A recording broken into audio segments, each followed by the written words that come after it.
अब हम electric flux density find out करने का एक प्रॉब्लम सॉल्व कर लेते हैं। स्क्रीन पर आप लोग देख रहे हैं, find the due to a line charge of infinite size and surface charge of infinite size. Rho is equal to minus 10 microcoulombs per meter placed at y equal to 1 and z equal to minus 1, whereas rho s is equal to 2 nanocoulombs per meter square placed at x equal to minus 5. Find d at p whose coordinates are 2, 3, minus 2. मतलब हमें P point पर जिसके coordinates 2, 3, minus 2 है, इस point पर electric flux density निकालनी है line charge configuration की वजह से और सरफेस चार्ज कॉन्फ़िगरेशन की वजह से, और दोनों के ही साइजेस इनफाइनाइट है और ये फॉर्मूले हम पहले ही डिराइव कर चुके हैं। तो हम सबसे पहले लोकेशन समझ लेते हैं कि लाइन चार्ज की लोकेशन क्या है।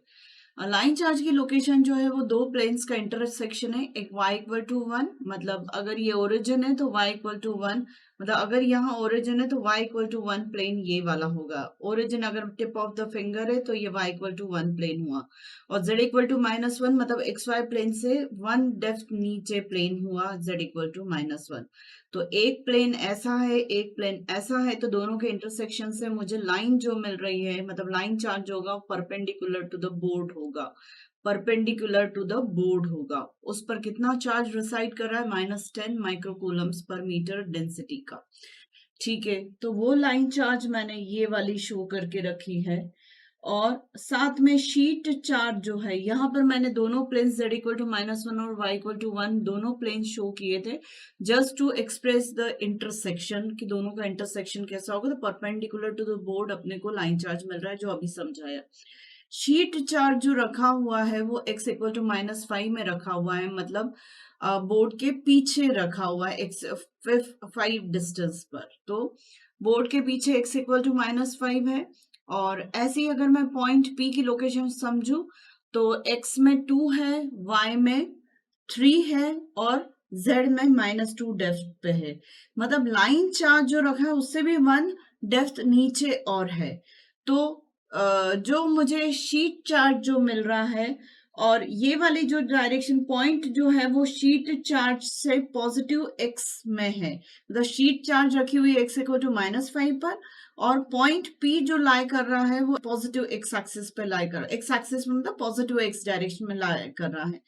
तो शीट चार्ज की वजह से इलेक्ट्रिक फील्ड की जो डायरेक्शन आएगी वो ax आएगी। तो अब यहाँ पर मैंने लाइन चार्ज की वजह से इलेक्ट्रिक फील्ड लिख ली है और शीट चार्ज की वजह से इलेक्ट्रिक फील्ड लिख ली है।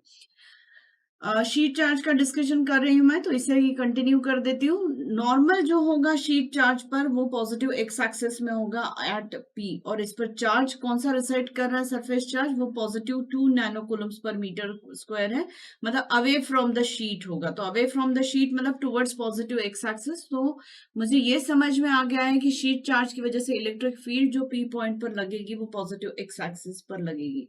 रो एस की value 2 into 10 to the power minus 9 कर दिया, या 2 epsilon 0 8.85 into 10 to the power minus 12।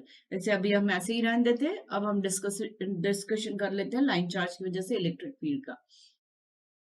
Line charge की वजह से इलेक्ट्रिक फील्ड का फॉर्मूला क्या होता है? Rho L upon 2 pi epsilon 0 R और ए आर, मतलब ये आर जो डिस्टेंस है वो पी पॉइंट से लाइन चार्ज पर परपेंडिकुलर ड्रॉप करेंगे, तो फुट ऑफ द परपेंडिकुलर जो आ रहा है उसके कोऑर्डिनेट्स और पॉइंट पी के कोऑर्डिनेट्स के बीच का डिस्टेंस ये होगा, और ये यूनिट वेक्टर होगा उसी परपेंडिकुलर पर एक्ट होने वाला। पर किसकी तरफ? अब लाइन चार्ज पर नेगेटिव चार्ज लाई कर रहा है माइनस 10 माइक्रोकूलम्स का, मतलब इलेक्ट्रिक फील्ड की जो डायरेक्शन होगी पी पॉइंट से टूवर्ड्स पी डैश होगी। यहाँ पर मैंने पी पॉइंट भी शो कर दिया, यहाँ पर मैंने P डैश भी फुट ऑफ द परपेंडिकुलर भी शो कर दिया। और अगर आप देखना चाहें कि electric field due to sheet charge, तो वो भी मैंने perpendicular to the sheet charge ये towards positive X axis show करके रखी है। तो ये डिस्कशन पहले ही हो गया था, जिसकी डायरेक्शन ये वाली हो गई। अब ये जो वेक्टर एक्ट होगा वो टुवर्ड्स P डैश होगा, P से P डैश की तरफ यूनिट वेक्टर, तो वो मैं कैलकुलेट कर रही हूँ। तो ये मैंने बताया कि R जो एग्जिस्ट करेगा वो P डैश से P के बीच में करेगा, P डैश के कोऑर्डिनेट से P के कोऑर्डिनेट को सब्ट्रैक्ट करके। तो P डैश कितना होगा? इस लाइन चार्ज पर y 1 है, फिक्स है, z माइनस 1 है, वो भी फिक्स है, एक्स पॉइंट ये वाला ही पी पॉइंट का ही एक्स कोऑर्डिनेट लेंगे तो पी डैश जो हो जाएगा 2 1 -1 हो जाएगा और पी दिया ही हुआ है 2 3 -2। तो अब r की वैल्यू जो होगी √2 - 2 whole square 1 - 3 whole square plus -1 plus -2 मतलब +2 होल स्क्वायर। तो ये पूरा कैलकुलेट करेंगे तो r की वैल्यू √5 आ जाएगी और ar यूनिट वेक्टर भी इसके कोऑर्डिनेट से इसके कोऑर्डिनेट सब्ट्रैक्ट होंगे तो वही सेम आएगा 2 - 2 मतलब 0 हो जाएगा 1 - 3 ay होगा -1 -2 मतलब +2 az हो जाएगा और divided by length of this vector. तो ये हमारा ए आर वेक्टर आ गया है।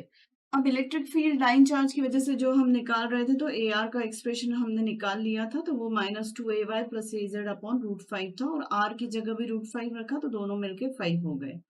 तो इस तरीके से हम कैलकुलेट करके ई निकाल सकते हैं और ये लेंदी कैलकुलेशन करके ई निकला। फिर हमें डी निकालना है तो एप्सिलॉन 0 ई किया तो एप्सिलॉन 0 इंटू ये पूरा सब्सटीट्यूट कर दिया। इस तरीके से भी हमारा इलेक्ट्रिक फ्लक्स डेंसिटी निकल सकता है या फिर आप यहीं पर एप्सिलॉन 0 से मल्टीप्लाई कर देंगे दोनों तरफ तो एप्सिलॉन 0 ई मतलब डी निकल जाएगा और यहाँ एप्सिलॉन 0 कैंसिल हो जाएगा, यहाँ भी एप्सिलॉन 0 कैंसिल हो जाएगा तो आपके कैलकुलेशन में 8.85 इंटू 10⁻⁻12 नहीं आएगा। हम किसी भी मेथड से कर सकते हैं पर जो बाद में बता रही हूँ वो ज्यादा लेंदी नहीं है। एप्सिलॉन 0 कैंसिल होने की वजह से कैलकुलेशन में आएगा ही नहीं तो शॉर्ट हो जाएगा कैलकुलेशन। इस तरीके से हम इलेक्ट्रिक फ्लक्स डेंसिटी निकाल सकते हैं।